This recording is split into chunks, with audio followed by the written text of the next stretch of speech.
नमस्कार कैडेट्स, स्वागत है आप सभी का स्कूल शिक्षा के इस ऑनलाइन लर्निंग प्लेटफॉर्म पर। मैं हूं डॉक्टर प्रतीक सिंह। बात करते हैं सैनिक स्कूल क्लास 9 का एंट्रेंस अगर आप देने जा रहे हो तो इसका एग्जाम पैटर्न क्या है, सिलेबस क्या है और तैयारी के लिए क्या स्ट्रैटेजी होनी चाहिए, ध्यान से समझना। सबसे पहले हम लोग आ जाते हैं बेटा एनटीए की वेबसाइट पर। ठीक है, आप एनटीए की वेबसाइट पर आओगे सैनिक स्कूल के लिए तो सबसे पहले आपको दिखेगा यहां पर प्रोस्पेक्टस। प्रोस्पेक्टस आप जैसे ही ओपन करते हो आपको सीधा सीधा एग्जाम पैटर्न यहां पर दिखेगा। देखो क्लास 9 में बेटा सबसे ज्यादा वेटेज जो है वो मैथमेटिक्स का है।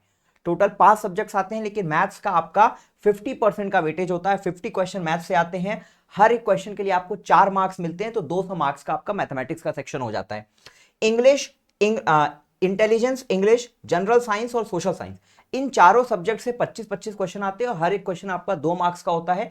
तो ये भी टोटल 50 मार्क्स एक सेक्शन का, मतलब 200 मार्क्स का टोटल सेक्शन हो जाता है। तो टोटल पेपर आपका 400 मार्क्स का होता है। टाइम इसके लिए आपको 3 घंटे का मिलता है। और इस बार जो आपका पेपर होने वाला है 18 जनवरी को, इसकी टाइमिंग है 2 बजे से लेकर 5 बजे तक, यानी दिन में 2 बजे आपका पेपर स्टार्ट होगा, 5 बजे खत्म होगा। 3 घंटे में आपको टोटल करने हैं बेटा यहां पर 150 क्वेश्चन। ठीक है, मतलब 1 मिनट से थोड़ा सा ज्यादा आपको एक क्वेश्चन के लिए मिलने वाला है। और मेजर यहां पर आपको फोकस रखना है मैथमेटिक्स पर।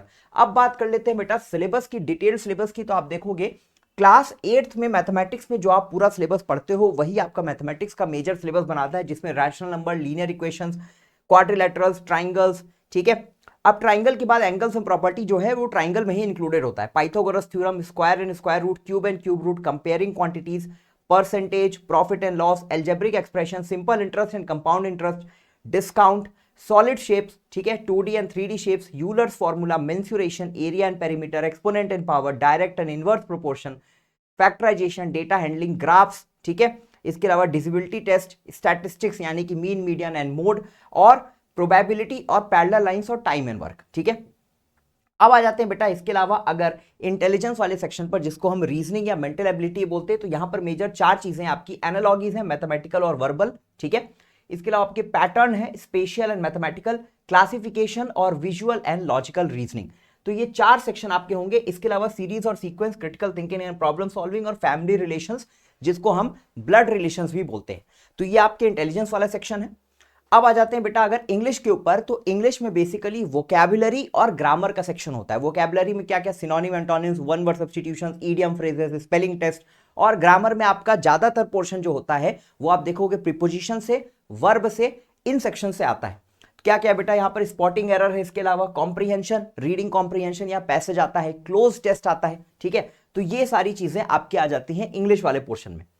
अब अगर आ जाते हैं बेटा साइंस में, तो साइंस में क्लास 8 की एनसीईआरटी जो है वो चेंज हो गई है। पिछले साल आपकी दूसरी एनसीईआरटी थे, इस साल आपकी दूसरी एनसीईआरटी है, पूरी तरीके से बदल दिया गया। सैनिक स्कूल क्लास 9 का अगर आप सिलेबस देखोगे जो इन्होंने अपने प्रोस्पेक्टस में दिया है, तो इसमें कुछ टॉपिक्स क्लास 9 की पुरानी एनसीईआरटी के हैं और कुछ टॉपिक्स नई एनसीईआरटी के हैं। तो ऐसे में आपको क्या करना है बेटा, नई एनसीईआरटी को पूरा तैयार करना है। ठीक है, नई एनसीईआरटी के तो सारे चैप्टर्स ही हैं यहां पर। कुछ चैप्टर्स यहां पर पुरानी एनसीईआरटी से, जैसे combustion and flame, coal and petroleum, ये पुरानी एनसीईआरटी में थे, नई एनसीईआरटी में नहीं है। उसी तरह आप देखोगे यहां पर एग्रीकल्चरल प्रैक्टिसेस, ठीक है, पुरानी एनसीईआरटी में था, नई एनसीईआरटी में नहीं है। स्टार्स एंड सोलर सिस्टम पुरानी एनसीईआरटी में था, नई में नहीं है। ठीक है, तो बहुत सारी चीजें बेटा जो पुरानी एनसीईआरटी में थी और नई एनसीईआरटी में बहुत अलग तरीके से चीजों को दिया है। ओवरऑल कंटेंट सेम है लेकिन चैप्टर का नाम और बहुत सारी चीजें बदल दी गई हैं। तो ऐसे में आपको क्या करना है, नई एनसीईआरटी पूरा पढ़िए जो क्यूरियोसिटी के नाम से आती है, पुरानी एनसीईआरटी से उन चैप्टर्स को पढ़िए जो नई एनसीईआरटी में नहीं है। ठीक है, तो ये हो गया आपके साइंस का सिलेबस। बात कर लेते हैं सोशल साइंस वाले सिलेबस की। तो यहां पर बेसिकली न्यू एनसीईआरटी को आप फॉलो करोगे सोशल साइंस के लिए, तो आपका काम जो है वो बेटा चल जाएगा। ठीक है, अब यहां पर हो सकता है थोड़ा सा नेम जो है वो अलग हो।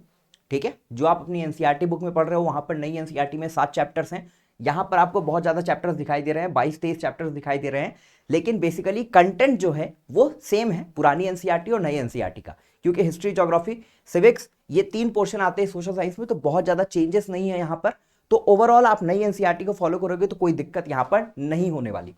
अब बात कर लेते हैं कि क्या स्ट्रैटेजी होगी, एग्जाम की तैयारी आप किस तरीके से करोगे।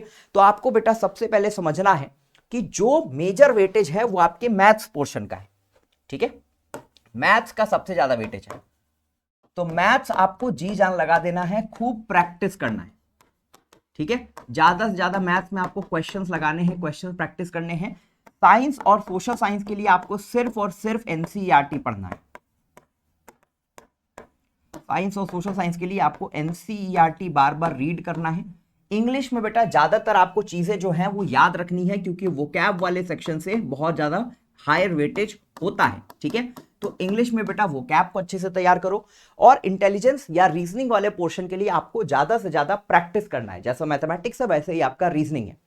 तो ये है बेटा तैयारी करने का तरीका। अगर आप चाहते हो कि एक बेहतर स्ट्रक्चर्ड वे में आप तैयारी कर सको, तो कुछ नहीं करना है, स्कूल शिक्षा का ऐप डाउनलोड करना है और अभिमन्यु बैच से जुड़ जाना है, जहां पर हम पूरा सिलेबस आपको डिटेल में पढ़ाते हैं, ढेर सारे टेस्ट देते हैं, प्रैक्टिस करवाते हैं, चैप्टर वाइज टेस्ट देते हैं, ताकि आपकी तैयारी जो है वो बेहतरीन हो सके।